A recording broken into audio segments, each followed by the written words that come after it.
আসসালামু আলাইকুম প্রিয় দর্শকবৃন্দ। আজকে আমরা শুনব এমন একটি গল্প যেখানে একজন দরবেশ একটি কুকুরের কাছ থেকে শিক্ষা গ্রহণ করেছিলেন। একদিন ভর দুপুরে বায়েজিদ বোস্তামি শহরের একটি সংকীর্ণ ধুলোময় পথ ধরে হেঁটে যাচ্ছিলেন। পথটি এতটাই সরু ছিল যে দুজন মানুষ পাশাপাশি স্বাচ্ছন্দ্যে চলতে পারত না। সেদিন তিনি গভীর ধ্যানে মগ্ন ছিলেন। তার হৃদয় স্রষ্টার প্রেমে পরিপূর্ণ ছিল এবং তার মন আধ্যাত্মিকতার গভীরে ডুব দিয়েছিল। তিনি স্রষ্টার সৃষ্টি এবং পবিত্রতার মহিমা নিয়ে চিন্তা করছিলেন। তার পরনে ছিল পরিষ্কার সাদা পোশাক, যা তার বাহ্যিক ও অভ্যন্তরীণ বিশুদ্ধতার প্রতীক ছিল। হঠাৎ করেই তিনি দেখলেন পথের অপর প্রান্ত থেকে একটি কুকুর তার দিকে এগিয়ে আসছে। কুকুরটি ছিল সাধারণ একটি রাস্তার কুকুর। তার শরীর ছিল শীর্ণ, গায়ের লোম ধুলোবালিতে মাখা এবং সম্ভবত সে ছিল ক্ষুধার্ত ও তৃষ্ণার্ত। সেই সময়ে প্রচলিত সামাজিক ও ধর্মীয় রীতি অনুযায়ী কুকুরকে অপরিষ্কার প্রাণী হিসেবে গণ্য করা হতো এবং তাদের থেকে শারীরিক দূরত্ব বজায় রাখাটা ছিল সাধারণ অভ্যেস। একজন সাধক হিসেবে বায়েজিদও বাহ্যিক পবিত্রতার বিষয়ে অত্যন্ত সতর্ক ছিলেন। কুকুরটিকে কাছে আসতে দেখে বায়েজিদের মনে মুহূর্তের জন্য একটি দ্বিধা তৈরি হল। তিনি ভাবলেন এই অপরিষ্কার প্রাণীটির স্পর্শে তার পবিত্র পোশাক অপবিত্র হয়ে যেতে পারে। এই চিন্তা থেকে তিনি দ্রুত নিজের লম্বা পোশাকটি সামান্য গুটিয়ে নিলেন, যাতে কুকুরটি তার শরীর বা পোশাক স্পর্শ না করে পাশ কাটিয়ে চলে যেতে পারে। এটি ছিল একটি স্বাভাবিক প্রতিক্রিয়া, যা তার এতদিনের শিক্ষা ও অভ্যেসের ফল। কিন্তু ঠিক সেই মুহূর্তে এক অবিশ্বাস্য ঘটনা ঘটল। কুকুরটি বায়েজিদের সামনে এসে থেমে গেল এবং স্পষ্ট মানুষের ভাষায় কথা বলতে শুরু করল। তার কণ্ঠস্বরে কোনো অভিযোগ ছিল না, বরং ছিল গভীর জ্ঞান ও শান্ত ভর্ৎসনার সুর। কুকুরটি বলল, হে বায়েজিব, আমার শরীর যদি আপনার পোশাকে লেগেই যেত, তাতে আপনার কি এমন ক্ষতি হতো?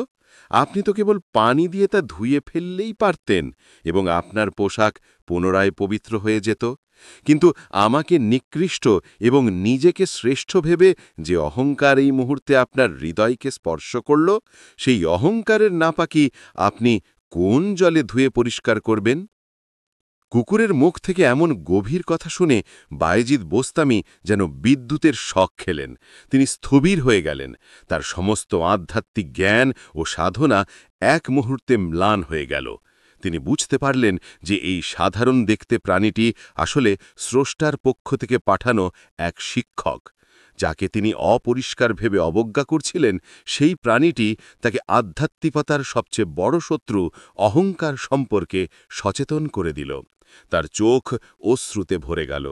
তিনি উপলব্ধি করলেন যে স্রষ্টার চোখে সকল সৃষ্টিই সমান এবং কোনো সৃষ্টিকে তুচ্ছ ভাবা হল নিজের আত্মাকেই কলুষিত করা। তিনি এত বছর ধরে যে আধ্যাত্মিকতার সাধনা করেছেন, তার মূলে আঘাত এনেছে এই ক্ষুদ্র অহংকার। গভীর অনুশোচনায় তার হৃদয় ভরে গেল। তিনি সঙ্গে সঙ্গে হাঁটু গেড়ে বসে পড়লেন এবং কুকুরটির সামনে মাথা নত করে বললেন, হে আল্লাহর জ্ঞানী সৃষ্টি, তুমি সত্য বলেছ। আমার বাহ্যিক পবিত্রতার অহংকার আমার ভেতরের চোখকে অন্ধ করে দিয়েছিল। আমি আমার ভুলের জন্য অনুতপ্ত এবং আমি তোমার কাছে ক্ষমা চাইছি। তুমি আমাকে যে শিক্ষা আজ দিলে, তা আমি কোনো মানুষের কাছ থেকেও পাইনি। তিনি কুকুরটিকে পথ ছেড়ে দিয়ে বললেন, অনুগ্রহ করে তুমি আগে যাও, তোমার পথই আজ আমার পথের চেয়ে অগ্রগণ্য। এরপর তিনি কুকুরটিকে প্রস্তাব দিলেন, হে প্রজ্ঞাময় বন্ধু, তুমি আমার সঙ্গে চলো, আমি তোমার মতো একজন সঙ্গীর কাছ থেকে বিনয় শিখতে চাই।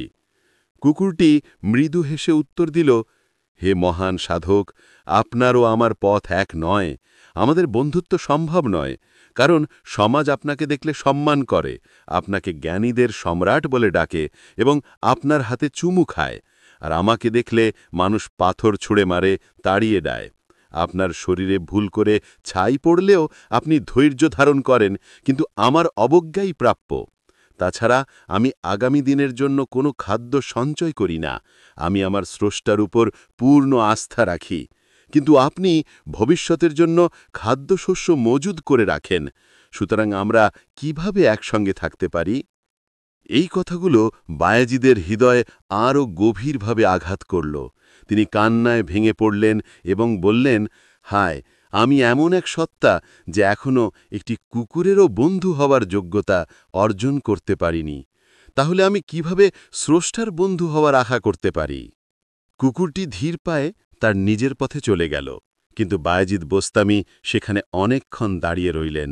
এই ঘটনাটি তার জীবনে এক নতুন অধ্যায়ের সূচনা করল। এরপর থেকে তিনি স্রষ্টার প্রতিটি সৃষ্টির প্রতি আরও বেশি বিনয়ী, শ্রদ্ধাশীল এবং প্রেমময় হয়ে উঠলেন। তিনি প্রায়ই তার শিষ্যদের বলতেন, আমার সবচেয়ে বড় আধ্যাত্মিক গুরু ছিল একটি কুকুর, যে আমাকে শিখিয়েছে যে সত্যিকারের পবিত্রতা অন্তরে থাকে, পোশাকে নয়। গল্পের শিক্ষা। এই গল্পটি আমাদের কয়েকটি গুরুত্বপূর্ণ ধর্মীয় ও শিক্ষামূলক বার্তা দেয়। ১. অহংকারের বিপদ। আধ্যাত্মিক ও নৈতিক উন্নতির পথে সবচেয়ে বড় বাধা হল অহংকার। নিজেকে অন্যের চেয়ে শ্রেষ্ঠ বা পবিত্র মনে করা স্রষ্টার দৃষ্টিতে একটি গুরুতর পাপ। ২. বিনয়ের গুরুত্ব। সত্যিকারের জ্ঞান ও ধার্মিকতা বিনয়ের মাধ্যমেই অর্জিত হয়। স্রষ্টার সকল সৃষ্টির প্রতি শ্রদ্ধা ও সম্মান প্রদর্শন করা ইবাদতের একটি অংশ। ৩. বাহ্যিক বনাম অভ্যন্তরীণ পবিত্রতা। বাহ্যিক পরিষ্কার পরিচ্ছন্নতা জরুরি, কিন্তু তার চেয়েও বেশি জরুরি হল অন্তরের পবিত্রতা। হৃদয়কে ঘৃণা, অহংকার এবং অবজ্ঞামতো ময়লা থেকে মুক্ত রাখাই আসল ধার্মিকতা। ৪. স্রষ্টার সৃষ্টির প্রতি সম্মান। প্রতিটি জীব, তা যত নগণ্যই মনে হোক না কেন, স্রষ্টার এক অনন্য সৃষ্টি এবং তার কাছ থেকেও শেখার অনেক কিছু থাকতে পারে। ৫. আল্লাহর উপর তাওয়াক্কুল।